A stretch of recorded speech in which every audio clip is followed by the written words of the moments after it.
안녕하세요, 댕고입니다. 오랜만에 목소리를 들려드리는 느낌이네요. 이번 시간부터는 생텍쥐베리의 대표작 어린 왕자를 읽어보도록 하겠습니다. 그럼 낭독을 시작하겠습니다.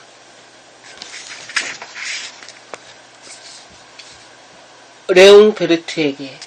나는 이 책을 어른에게 바친 데 대해 어린이들에게 용서를 빈다. 나에게는 그럴만한 사정이 하나 있다. 내가 이 세상에서 사귄 가장 훌륭한 친구가 바로 이 어른이라는 점이다. 또 다른 사정이 있다. 이 어른은 모든 것을 어린이들을 위해 쓴 책까지도 이해할 줄 안다는 것이다. 세 번째 사정이 있다. 이 어른은 지금 프랑스에서 살고 있는데 거기서 굶주리며 추위에 떨고 있다. 그를 위로해 주어야 한다. 이 모든 사정으로도 부족하다면 지금은 이 어른이 되어있는 예전의 어린 아이에게 이 책을 바치고 싶다. 어른들도 처음엔 다 어린이였다. 그러나 그걸 기억하는 어른들은 별로 없다. 그래서 나는 헌사를 이렇게 고친다. 어린이였을 때의 레옹 베르트에게.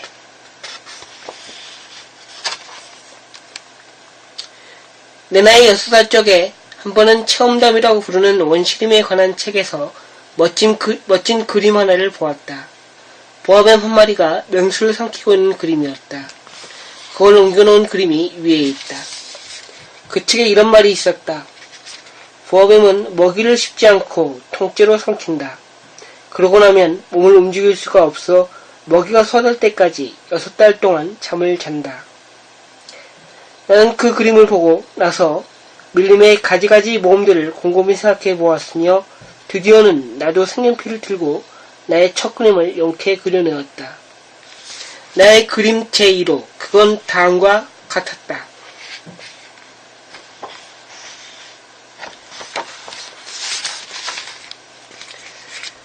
나는 내 걸작을 어른들에게 보여주며 내 그림이 무섭지 않느냐고 물어보았다. 어른들은 대답했다. 아니, 모자가 왜 무서워? 내 그림은 모자를 그린 게 아니라 코끼리를 소화시키고 있는 보아뱀을 그린 것이었다. 그래서 나는 어른들이 알아볼 수 있도록 보아뱀의 속을 그렸다. 어른들에겐 항상 설명을 해줘야만 한다. 내 그림체의 이유는 아래와 같았다. 어른들은 나에게 속이 보이는 보아뱀이나 안 보이는 보아뱀의 그림 따위는 집어치우고 차라리 지리나 역사, 산수, 문법에 재미를 붙여보라고 충고했다. 난 이렇게 해서 내 나이 6살 때 화가 나는 멋있는 직업을 포기했다. 나는 내 그림 제1호와 제2호의 실패로 그만 기가 죽었던 것이다. 어른들은 자기들 혼자서는 아무것도 이해하지 못하고 그렇다고 그때마다 자꾸자꾸 설명을 해주자니 어린 애에겐 힘겨운 일이다. 그래서 나는 다른 직업을 골라야 했고 비행기 조종을 배웠다. 나는 세계의 여기저기 제법 많은 곳을 날아다녔다. 그리고 지리는 정말 내게 많은 도움이 되었다. 그 덕분에 나는 눈길 한 번에 중국과 애리조나를 구별할 수 있었다.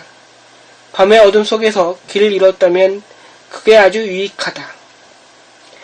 난 이렇게 살아오는 동안 수많은 진지한 사람들과 수많은 접촉을 했다. 오랫동안 어른들과 함께 살며 그들을 아주 가까이서 보아왔다. 그렇다고 해서 그들에 대한 내 의견이 크게 달라지지는 않았다.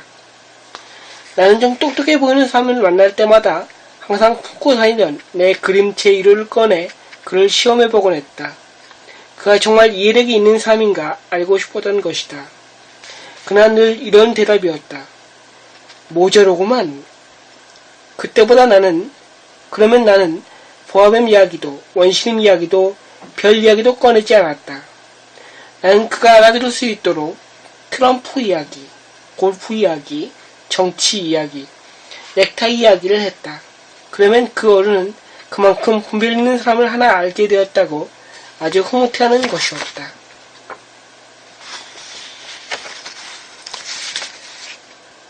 나는 이렇게 진심을 털어놓고 이야기할 사람도 없이 혼자 살아온 끝에 6해 전 사하라 사막에서 비행기 사고를 만났다. 모터에서 무언가가 부서진 것이다. 기관사도 승객도 없었던 터라 나는 그 어려운 수리를 혼자서 감당해볼 작정이었다. 나로서는 죽느냐 사느냐 하는 문제였다. 겨우 일주일 동안 마실 물밖에 없었다. 첫날 저녁 나는 사람이 사는 곳에서 사방으로 수만 리나 떨어진 사막 위에 누워 잠이 들었다. 넓은 바다 한가운데서 뗏목을 타고 흘러가는 난파선의 뱃사람보다도 훨씬 더 외로운 처지였다. 그러니 해뜰 무렵 이상한 작은 목소리가 나를 불러 깨웠을 때 내가 얼마나 놀랐겠는가. 그 목소리는 말했다. 저 양 한 마리만 그려줘. 뭐? 양 한 마리만 그려줘. 나는 벼락이라도 맞은 듯 벌떡 일어섰다. 나는 눈을 비비고 주위를 잘 살펴보았다. 아주 신기한 꼬마 아이가 엄숙하게 나를 바라보고 있었다. 여기 그의 초상화가 있다. 이 그림은 내가 훗날 그를 모델로 그려낸 그림 중에서 가장 훌륭한 것이다. 그러나 내 그림이 그 모델만큼 멋이 있으려면 아직 멀었다. 그러나 그건 내 잘못이 아니다. 나는 내 나이 6살 적에 어른들 때문에 기가 죽어 화가이기를 포기했고 기껏해야 속이 보이는 보아뱀과 보이지 않는 보아뱀을 그린 것밖에는 달리 그림 공부를 해본 적이 없지 않은가. 아무튼 나는 놀란 눈을 휘둥그레 뜨고 호련히 나타난 그 모습을 바라보았다. 사람이 사는 곳에서 사방으로 수만 리나 떨어진 곳이 아닌가.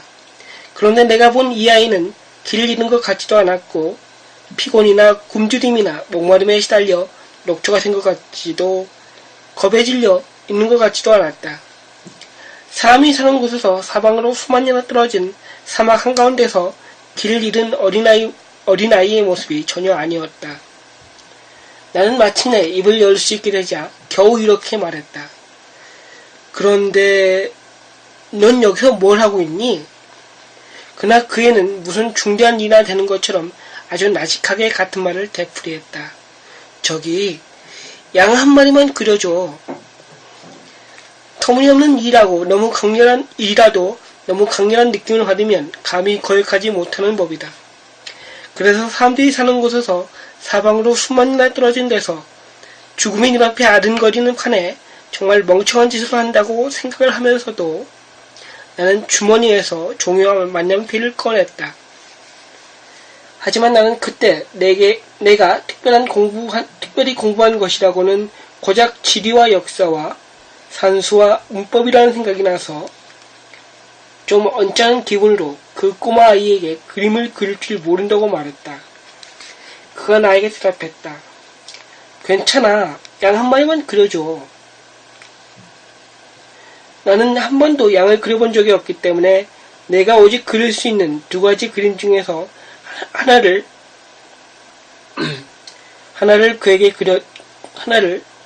그에게 다시 그려주었다. 속이 보이지 않는 보아뱀의 그림을. 그런데 놀랍게도 그 꼬마 아이는 이렇게 대답하는 것이었다. 아니야. 난 보아뱀의 뱃속에 있는 코끼리는 싫어. 보아뱀은 아주 위험하고 코끼리는 아주 거추장스러워. 내가 사는 데는 아주 작아서 나는 양을 갖고 싶어. 양 한 마리만 그려줘. 그래서 난 이 양을 그렸다. 그는 조심스럽게 살펴보더니 말했다. 아니야, 이건 벌써 몹시 병들었는걸. 다른 걸로 하나 그려줘. 나는 이 그림을 그렸다. 내 친구는 얌전하게 미소 짓더니 너그럽게 말했다. 아이 참, 이게 아니야. 이건 순양이야. 뿔이 돋고. 그래서 나는 이 그림을 그렸다. 그러나 이건 역시 앞의 그림들처럼 태자를 맞았다.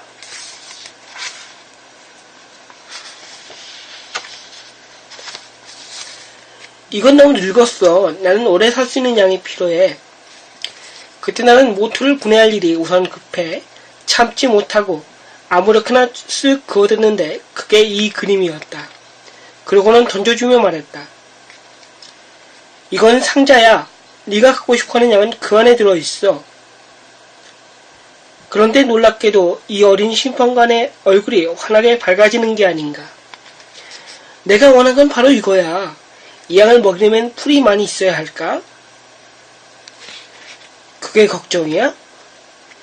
내가 사는 데는 아주 작아서 아마도 충분할 거야. 내가 그려준 건 아주 조그만 양이거든. 그는 고개를 숙이고 그림을 들여다보았다. 그렇게 작지도 않은데? 이것 봐, 잠이 들었어. 나는 이렇게 해서 어린 왕자를 알게 되었다.